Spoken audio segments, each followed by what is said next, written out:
Today, we are going to be taking a look at how you can utilize Nearpod lessons in conjunction with your STAR scores and your STAR data. We're going to log into our Renaissance account and we're going to choose reports over here on the right and choose STAR assessment. That will take us to our menu of the different types of reports we can access within STAR. I'm going to choose the second report here called STAR Record Book. Once it brings us to that, we want to check on our subject to choose the correct subject, whether it be early literacy, reading, or math, and then also make sure it is the class that you would like to focus in on. Right below that, we are going to choose plan instruction with Nearpod. When I click on that, it will give us three options. We have group recommendations, student recommendations. It will give you recommendations for each specific student based on how they did on the STAR. And there's also browse skills. So I could choose my grade level and then choose what skill I would like to focus in on, whether it be vocabulary or text features. But today we are going to utilize group recommendations. When I click on this, it is going to ask me to create my instructional groupings. The default is 4 groups. For this sample, I'm going to change it to 5. So you can have as many groups or as few groups as you would like based on the needs of your students and what your STAR data is showing you. So I'm now going to group the students based on what their scale scores were.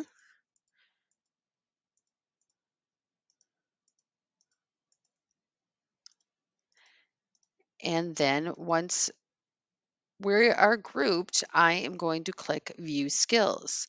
What this is going to do is populate lesson suggestions for each of my groups. So group 1, it's giving me about 6 or 7 lessons that that group could work on. Group 2, the same sort of thing. So I can scroll down and it will show me the variety of lessons that they have determined correlates with their STAR scaled scores.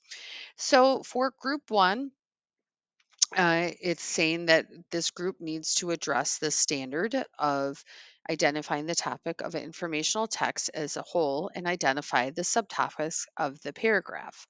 So it gives me 2 different lesson options. So when I click on one of the options, this pop-up will come up and I want to say continue in new tab. So it will automatically open it up so that I can view it in Nearpod. If it's asking for you log in, you're going to use your MPS Google account. I can preview this lesson by clicking on the preview button. It will then take me through what in, is in the lesson. If I decide this is something I want to use and would think is beneficial to the students, I can click add to this lesson. Now, I quickly clicked in that one. This lesson is a video that has different stopping points and then we'll ask a question of the students. Once I click on Add to My Lessons, it is now in my lesson library in Nearpod. If I want to then alter it somehow, I can go into the lesson within Nearpod and I can edit it. I could add additional questions or I could take lessons out. Once we have the lesson, we can then go into our Google Classroom. So I'm going to create a new assignment. All right. So the first thing that I'm going to want to do is I'm going to come over here to where it says who this lesson is for. Right, the default is all students, but as we know, I only had 3 students in that group, so I want to assign those students only. So if I click on all students and then I uncheck all students up here, then I could search through which specific students need that lesson. And then I just click to the side and now we see that it is assigned to 3 students. I can give it a point system. I can also give it a due date. And then I can create a topic or I could utilize a current topic. So maybe I would like to use this for differentiated instruction during my technology block for the literacy. So, like, I could choose that, or I could put it in intervention. All depends on when you're going to utilize this. Now, I'm going to come over to my actual assignment.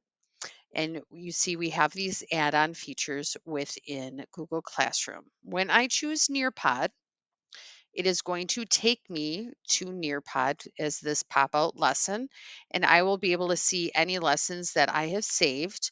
I could even maybe create a folder so it'll be easier to navigate. But the most recent lesson you save will be the first one that came up.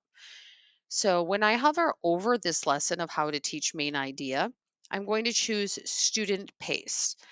Now, if I was teaching the entire class or if I was teaching a whole group, like I had pulled the group, then I would do live participation. But this is going to be a station, so the students will be working on it independently. So I'm going to click on student pace. I'm going to click add assignment. And now we can see that it is already titled for me, how to teach main idea. And the assignment is attached. So now when I go to assign, it will then pop up in my stream right here, how to teach main idea. But if I click on it, we see it was assigned to 3 students. Those 3 students are the only ones that will be able to see the assignment. All the other students in the class will not see that assignment. So this is a great way to differentiate instruction for your students while you have the opportunity to work with a small group. The rest of the class could be working on lessons that are differentiated for them based on how they did on the STAR assessment.